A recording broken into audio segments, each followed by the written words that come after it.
my student Dell in just 10 days made not $1,000, $2,000, $3,000, or even $4,000. He made $4,500 in less than 2 weeks using this method that I call the rapid sale system. And in this video, I'm gonna break it down step by step, show the exact tips, tricks, secrets that he used so that you can just steal it and copy it for yourself. And before we hop into this training, I have taught dozens of students to do the same thing. So if you want to steal this entire sales script that he uses, then simply DM me the word sales on Instagram at Kobe Sample Source. That way I can send it over to you for free and you can go and get the same cheat sheets. Now let's hop back into the video. So I'm gonna break this down into 6 steps. The first one that I wanna bring out is mindset. And so that's probably the last thing you expected me to say, but if you have a horrible mindset towards selling beats online and you think everything is going to be a cakewalk, you can put in very little effort and get exceptional results like this, then you're absolutely fooling yourself and you don't know how the world works, which is what I call the 20-80 rule. So if you don't know the 20-80 rule, basically what it says is 20% of people get 80% of results. 80% of people get the leftover 20% of scraps. And so what this means is that if you are not very skilled, if you're not very knowledgeable, if you don't put in a lot of effort, you don't work hard, then you're going to be in that bottom 80% that gets all the scraps, where you get a $30 beat sale here, you get a $250 beat sale 6 months later, but you're not making consistent income because your mindset and your skills are really low. So understand that rule, that you need to have this equation met, which is skills times volume equals income. So you need to have high skills. You need to put in a lot of effort, and that's when you start to make a lot of money. Otherwise, you're going to make a little bit of money slow instead of a lot of money fast. The next thing that I want to talk about is outreach. And so with the strategy that I use, instead of using YouTube to try to get traffic to go to your site and buy 1 to 2% of the time, instead, I like to reach out directly to serious beat buying artists. So the way that we find them is Spotify, hashtags, something called Explore Businesses. There's all different kinds of ways to find serious artists. So if you need help with that, just reach out on Instagram at Kobe Sample Source and DM me the word Spotify, and I'll send you over the Spotify guide for free. But we use outreach, and then we'll send anywhere from 30 to 50 messages a day. That way we get enough of that first metric of the equation. Remember, it's skills times volume. So if you're sending low volume, expecting to get high output, then that's not going to work. So you want to send maybe anywhere from 20 to 100 messages a day, but 30 to 50 is that sweet spot where you get enough volume without burning yourself out. Number 3 is going to be messaging.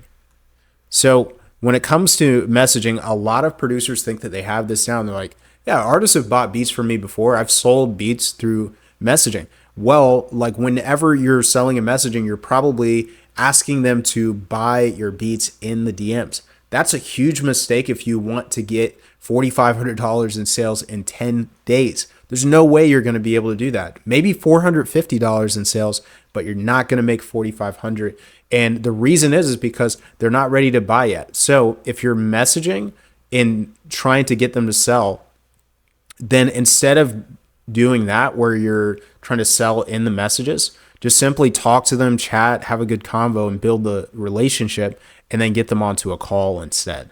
So if you're selling on a call, like I even had a call for 7 minutes yesterday and they wired me $250 immediately. So it's a lot faster sales cycle because they're ready to spend money now by you just building that relationship, being more personal, giving them that white glove experience. They're going to buy a lot faster than you being aggressive, pushy in DMs, and they can't ghost you on a call.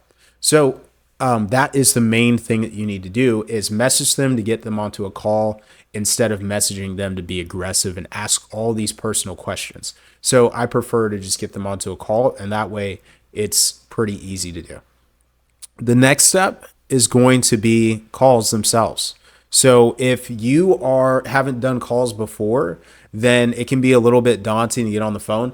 I'm naturally an introvert, so whenever I first started doing calls, it was difficult for me to put myself out there. And there's nothing wrong with being an introvert and trying to sell. Actually, introverts get more sales than extroverts typically. And the reason is because they listen more than they speak. So if you're getting onto a call thinking you have to say some magic words to get the artist to buy, I'm here to give you some comfort and say that that's not at all how sales works. Instead, you want to basically follow like your anatomy. You have two ears, you have one mouth. So you should be talking half as much as you're listening. So on these calls, what we like to do is a first call, and that can be about 20 to 30 minutes, and you're just trying to touch base with them. I mean, they don't know who you are yet, so you got to maybe just tell them who you are, a little bit about yourself, and learn a little bit more about them. That way there's some reciprocity there, and you figure out like, kind of what they want to do, what sound they're going for, what kind of project they're going for, what their experience has been like with past producers. And once you have a little bit of information that's kind of lightly talked about, none of the heavy stuff, then you try to get them booked in for a second call. So you can just simply say like, hey, like I was saying in DMs, like I feel like I got some stuff that you could work with. Would love to hop onto a next call and just go through some ideas, go through some references, see if we're a good fit to work or not. That's pretty much it. So getting onto the second call should be really simple, and you shouldn't be talking about your prices, because if you're trying to charge a high amount of money and you talk about it on the first call, it's going to scare them away because they don't know if they want to work with you yet. They haven't been through your entire catalog. But at the same time, if you just send them a bunch of beats, they're going to listen to beats all day and they won't get onto that second call. So it's got to be a balance of not sharing your beats, but also not sharing your prices until you get on that next call so that you can sell to them. So they're going to be comfortable enough on the second call to be sold to, because first call, they didn't know who you are. The second call, they already know, like, and trust you. And they're already thinking to themselves like, hey, you know what? I want to work with Dell, or hey, I want to work with Kobe. I wonder if he's got beats that are going to be good enough. And then if it meets all those requirements, they're going to be sold on two different things they need to be sold on. They need to be sold on your person and your production. If it's just one or the other, then they're not going to pay you a lot of money. So on this second call, the way I like to structure it is I like to ask them some questions. Here's the most important one. Why now? Like, why did you want to work on music now versus putting it off till later? That's the biggest question you want to ask, because if they have no reason to make a decision now, it's going to be hard to make money on that call. But at the end of the second call, we're going to make a lot of money. So then after we ask the question phase of things, then what I like to do is share my screen on Zoom, share my audio, and then preview beats. And so like what a lot of producers do whenever they have a Discord session with the artist or a Zoom session, or they send them beats, is they're just like, did you like my beats? I mean, it's pretty obvious if you make good beats, the artist is going to like them. Now, I know you've probably been into a shoe store, liked some shoes, but then they didn't fit right. So it's like, oh, it doesn't fit with my foot, or it doesn't fit with my outfits, or it's too expensive, or whatever the objection is. So just because you like something doesn't mean you're going to buy it. And I think us as producers sometimes can be selfish in thinking that just because they like us, one producer out of millions, that they want to buy our beats specifically. So what you want to do on the session instead is talk to the artist about how they feel about your beat specifically. So I'll just, after each beat I play, I'll be like, hey, was that what you wanted or not what you wanted?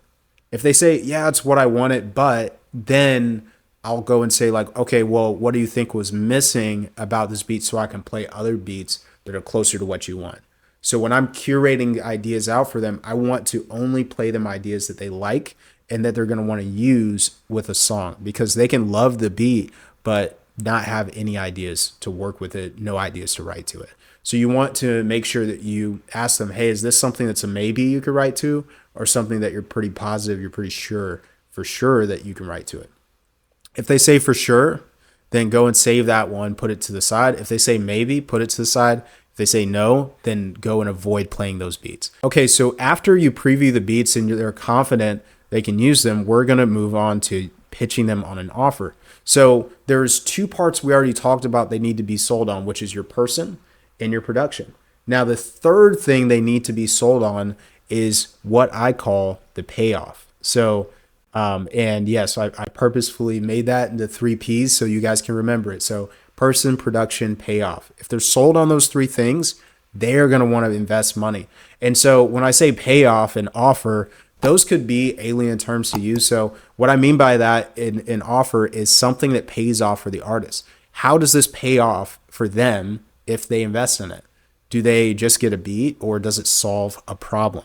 And if they're going to spend a lot of money, they want it to solve a problem, because we're not looking for price shoppers. We're looking for solution shoppers. So if they have a problem and we solve it, we are getting paid for the solution to that, not the pieces that come with it. So we want to get paid for the payoff, not the pieces. So if you're focusing on the pieces they get used to charging a low amount.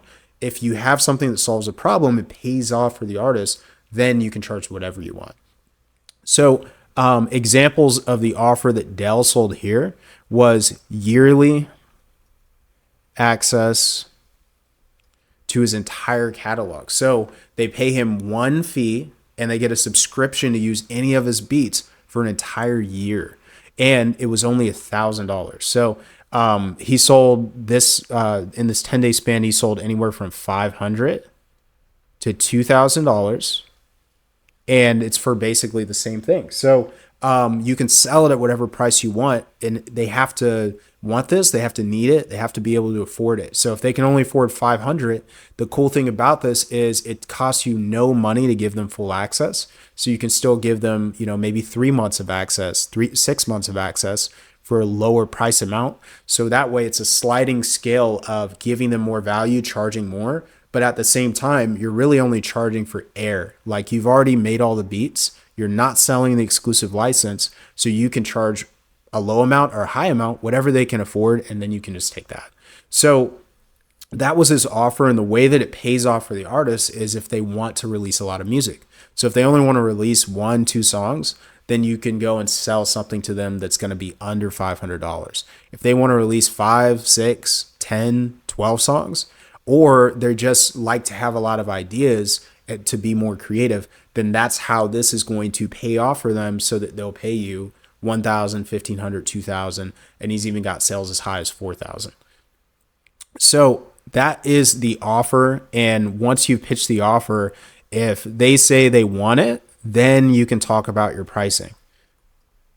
But if they say like they have questions about it, answer all their questions before you talk about price, because again, we're not selling the price tag, we're selling the payoff. So we want to make sure this is exactly what they need.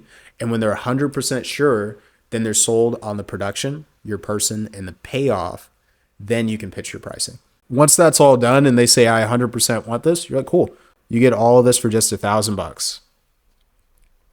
Now, this is going to move us into step 5, which is financing. So most of the time, an artist is not going to have $1,000 just laying around to drop into stuff. Like, they're humans just like you and me, and they got lots more expenses than producers do. So whether they're investing in clothing, whether they're investing in music videos, the other thing, they may not have as much liquid cash reserves as we would want to charge this much for. So a lot of you would say like, well, just lower the price. But here's the thing. It's like when someone goes to a car dealership and buys a car, if they have $5,000 and the car they want costs $15,000, the dealership doesn't lower the price to $5,000 just because that's what they can afford right now. Instead, they go and finance it and turn it into payments for them. So we figure out what they can afford to pay per month.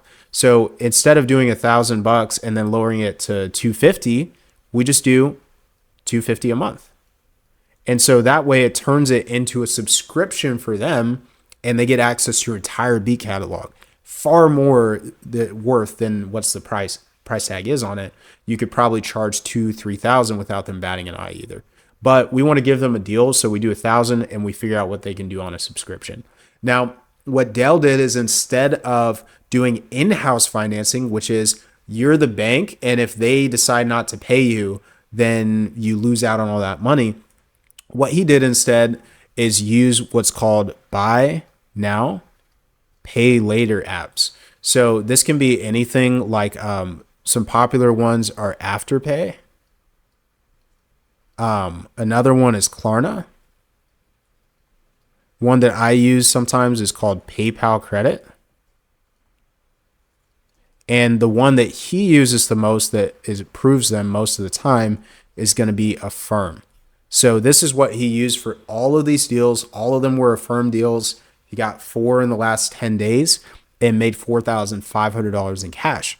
And so the way you can get access to this is through something called Stripe.com.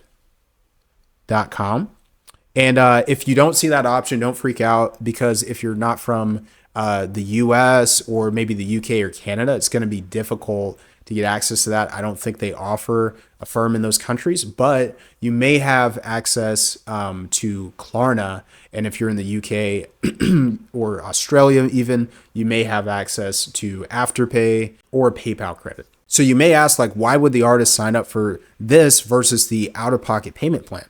Well, some of these will allow them to do extended financing for like 12 months. That way they're only doing like 80, 90 bucks a month for your $1,000 thing, instead of what you would like to be paid might be $250 a month, $300 a month, and they may not be willing to pay that much per month out of pocket. So they're more likely to go through the financing option because it's easier on their budget and allows them to get access to your beats way faster with very little interest. That way, the advantage for you is that you get 100% of the money upfront in cash. And so that's really the biggest motivator for you to do through financings, because you get all your cash up front. So those are the 6 steps that Dale went through in the last 10 days to make $4,500 in cash from beats without a YouTube, without BeatStars, and without getting any clients from posting on social media. So if you thought that video was helpful in any way, shape, or form, make sure you subscribe to the channel, because I drop more of these trainings for free on here. And if you want my course on sales for free, just DM me the word sales on IG at Kobe Sample Source. That way I can get that to you, get all the cheat sheets over to you. And it's a free video course that's in there as well that you get access to. So if you've been watching this video and you're like, hey, like, I would love to be one of your students as well at some point in time, maybe not today, but maybe tomorrow, maybe next month, then what I would encourage you to do is just DM me the word roadmap on Instagram at Kobe Sample Source. And that way we can get onto a free roadmap call. I can go and paint out the strategies that I would personally do if I were you, so I can give you guidance in a free consult. Now, if that's valuable to you and you're like, okay, I do want to be one of your students and get similar results to this, then we can go and move forward with the program, but there's no pressure to move forward with that at all. And I kind of view this as giving you free coaching so that you can get a taste of what I give to my actual students. So if that's interesting to you and you want to work more closely with me in a one-on-one setting instead of just through here with a group or through DMs, then just DM me the word roadmap on Instagram at Kobe Sample Source to get the free consult. So thanks for watching this video, and I will see you in the next one.